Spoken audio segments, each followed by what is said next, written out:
जब जीव मृत्यु लोक में जन्म लेते हैं उस समय उनकी स्मृति शून्य होती है।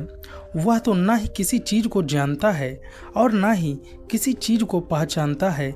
बच्चा माँ के गर्भ से जैसे ही निकल कर बाहर आता है तुरंत ही रोना शुरू कर देता है।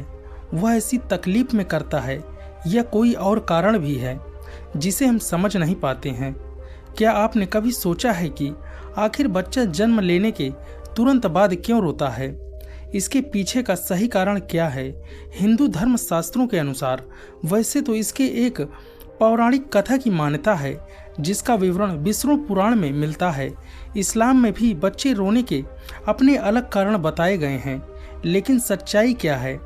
एक ऐसा सवाल है जिसका सही उत्तर हम सब जानना चाहते हैं। शिशु के जन्म लेते ही रोने के कारण को विज्ञान एक सहज आवश्यक प्रक्रिया मानता है। तो दोस्तों, आइए इस वीडियो में सबसे पहले रोने को लेकर वैज्ञानिक दृष्टिकोण से समझते हैं, फिर हिंदू धर्म शास्त्रों में वर्णित उस पौराणिक कथा को जानते हैं जिसका उल्लेख विष्णु पुराण में मिलता है। तो दोस्तों नमस्कार, आपका हमारे YouTube चैनल में स्वागत है। मित्रों, अगर आप हमारे चैनल पर नए हो तो चैनल को सब्सक्राइब कर लें और कमेंट बॉक्स में जय श्री कृष्णा लिखना ना भूलें। नए जीवन की प्रक्रिया स्त्री और पुरुष के समागम के साथ शुरू होती है, जिसके फलस्वरूप जीव को एक नए शरीर के रूप में स्त्री के गर्भ में स्थान मिलता है। जब तक बच्चा माँ के गर्भ में रहता है तब तक वह सांसारिक दुनिया से अनजान होता है। माता के गर्भ में वह जीवित तो होता है परंतु वह सांस नहीं लेता। उसके शरीर को खाना पीना इत्यादि माँ से जुड़ी गर्भशाला से प्राप्त होता रहता है। बच्चे के फेफड़े तो बन जाते हैं लेकिन वह प्रयोग में नहीं रहते। बच्चा माँ के गर्भ में एक पतली झिल्ली के अंदर बंद होता है जिसमें तरल पदार्थ भरा होता है। इस तरल पदार्थ को वैज्ञानिक भाषा में एम्ब्रियोटिक फ्लूइड बोलते हैं। यही तरल पदार्थ बच्चे के मुंह, सांस नली और फेफड़ों तक में पहुंच जाता है। लेकिन जब तक बच्चा मां के गर्भ में रहता है तब तक इस तरल पदार्थ से बच्चे को कष्ट नहीं होता, बल्कि इसी तरल पदार्थ की वजह से वह मां के गर्भ में सुरक्षित रहता है। प्रसव की क्रिया में माँ और बच्चे दोनों को कष्ट होता है। जिस क्षण बच्चा माँ के गर्भ से बाहर निकलकर संसार में आता है इसके आसपास का प्रवेश बदल जाता है। जब शिशु को जीवित रहने के लिए सांस की जरूरत होती है, शिशु फेफड़े से प्रथम बार काम करना चालू करते हैं, लेकिन फेफड़ों में वही तरल पदार्थ पहले ही भरा होता है जिसे बाहर निकालना बच्चे के स्वास्थ्य के लिए बहुत ही जरूरी होता है।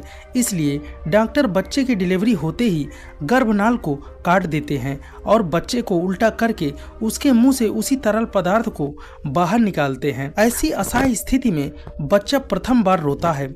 रोने की प्रक्रिया के दौरान बच्चा एक गहरी सांस लेता है जिससे हवा फेफड़ों के अंदर प्रवेश करती है और फेफड़ों में भरा हुआ तरल पदार्थ बाहर निकल जाता है। इसलिए बच्चे का प्रथम बार रोना बच्चे के स्वस्थ होने के संकेत भी होते हैं। अगर बच्चा स्वयं से ही नहीं रोता तो डॉक्टर बच्चे की पीठ पर हल्के हाथ से थपकी लगाकर उसे रुलाने का प्रयास करते हैं जिससे फेफड़ों में हवा जा सके, तरल पदार्थ बाहर आ सके। बच्चे के दिमाग को सही ढंग से काम करने के लिए एवं बच्चे के शरीर को सुचारू रूप से कार्य करने के लिए ऑक्सीजन की जरूरत होती है। जिन बच्चों के फेफड़ों से तरल पदार्थ नहीं निकल पाता, उनके फेफड़ों में पर्याप्त हवा नहीं पहुंच पाती।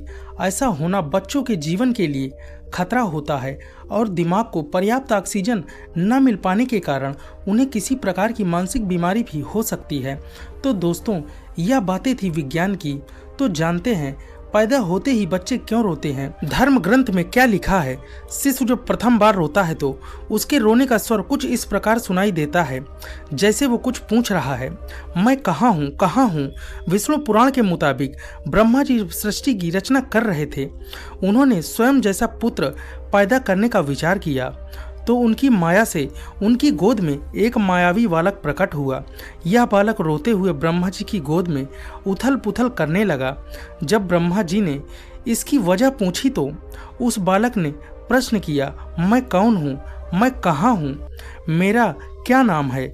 इस प्रकार ब्रह्मा जी कहते हैं, पैदा होते ही तुम रोने लगे और रोना शुरू कर दिया, इसलिए आज से मैं तुम्हारा नाम रुद्र रखता हूँ।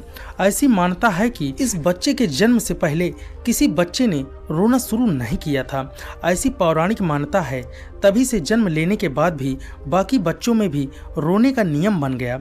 जबकि इस्लाम धर्म में यह मान्यता है कि बच्चे के जन्म लेते ही शैतान उनके पास आता है। शैतान के छूते ही बच्चा जोर जोर से रोने लगता है।